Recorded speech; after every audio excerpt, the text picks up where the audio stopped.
کبھی کبھی غفلت چڑھ جائے نا تو ان اللہ والوں کی باتیں بڑا اثر کرتی ہیں. میں نے بھی کچھ چیزیں رکھی ہوئی ہیں، جب دل میں محسوس کرتا ہوں نا کہ کوئی غفلت چڑھنے لگی ہے تو میں پڑھتا ہوں لوگوں کو کھول کے.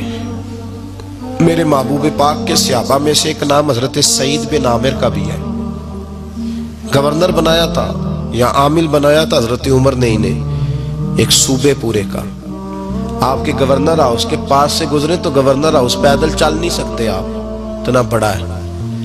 تو یہ وہ گورنر تھا کہ ایک دفعہ مال غنیمت بہت زیادہ آیا تو حضرت فاروق اعظم نے اس صوبے کے لوگوں کو کہا کہ ایک شخص جو مالیات کا وزیر تھا، وزیر خزانہ تھا، اس کو جناب عمر فاروق رضی اللہ تعالیٰ عنہ نے کہا، وزیر خزانہ اس صوبے کے جہاں حضرت سعید بن عامر گورنر تھے، کہا کہ غریبوں کی لسٹ بنا کے بھیجو، میں فنڈ لگانا چاہتا ہوں.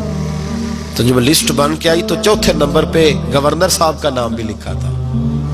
تو حضرت عمر فاروق رضی اللہ تعالیٰ عنہ نے حضرت سعید بن عامر سے کہا، یار تو غریب تھا، مجبور تھا، تنگ دست تھا، تیرے صوبے کے لوگ کہہ رہے مجھے کیوں نہیں بتایا؟ حضرت سعید لگے، عمر پہلے تو وہ بندہ مجھے بتا جس نے میرا پردہ کھولا ہے. تو بندہ تو بتا، میں جانوں، میرا رب جانے، میں غربتوں کے رونے چوکوں میں کھڑا ہو کے نہیں روتا. میرے پاس کو رنج و علم ہو تو میں اپنے رب کی بارگاہ میں عرض کرتا ہوں، میں اپنے محبوب کو بتایا کرتا ہوں، میں غربتوں کے رونے دنیا داروں کے سامنے نہیں روتا. حضرت عمر گئے، گورنر صاحب کے مقرر کرنے کے بعد 2-4-5 مہینے کے بعد جب حضرت سعید بن عامر کی گورنری کو تھوڑا وقت گزر گیا تو حضرت عمر کا طریقہ تھا، گورنروں کا پتہ کرتے تھے. آپ کا طریقہ یہ تھا کہ جس علاقے کا گورنر ہوتا اس کی جامع مسجد میں سب لوگوں کو جمع کرتے اور پھر گورنر کو بھی بلاتے. تو کہتے کوئی شکایت ہے گورنر کی تو بتاؤ.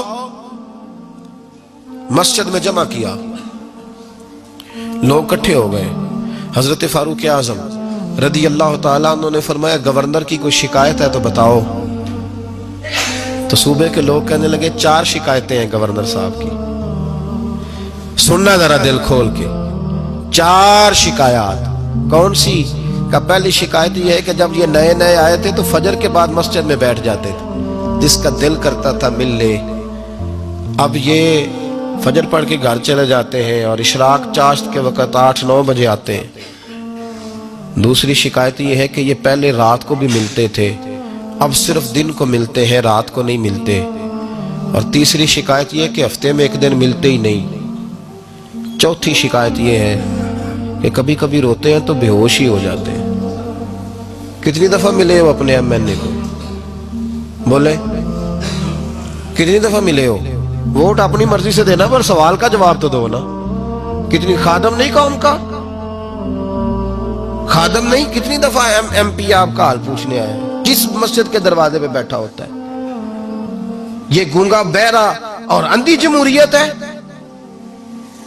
رنگ وہی بہتر ہے جو محمد عربی کے غلاموں نے ہمیں عطا فرمایا ہے صلی اللہ تعالی علیہ، اور یہی چراغ جلے گا تو روشنی ہوگی.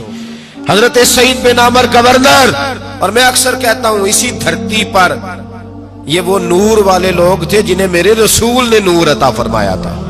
یہ ہے تربیت میرے نبی پاک کی. حضرت عمر نے گورنر کی طرف دیکھا، فرمایا بتائیں جناب آپ کی شکایت آئی ہے. پہلی شکایت یہ ہے کہ آپ پہلے فجر کے وقت ملتے تھے، اب اشراق چاشت میں ملتے. حضرت سعید بن عامر رضی اللہ تعالیٰ عنہ کہنے لگے، حضور اگر آپ نہ ہوتے کوئی اور پوچھتا تو میں کبھی نہ بتاتا.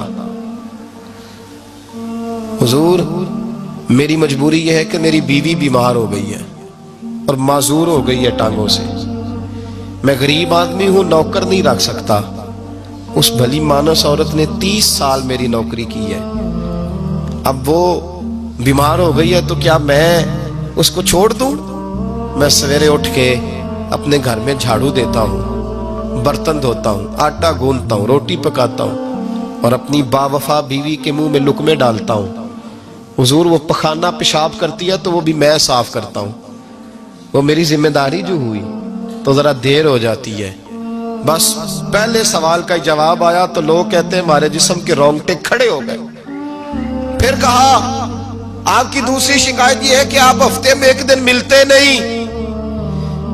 تو حضرت سعید بن عامر کہنے لگے، حضور کاش یہ لوگ مجھے رسوا نہ کرتے، کاش سرعام نہ پوچھتے تو میرے اور میرے رب کا راز تھا، یہی بہتر تھا. فرمایا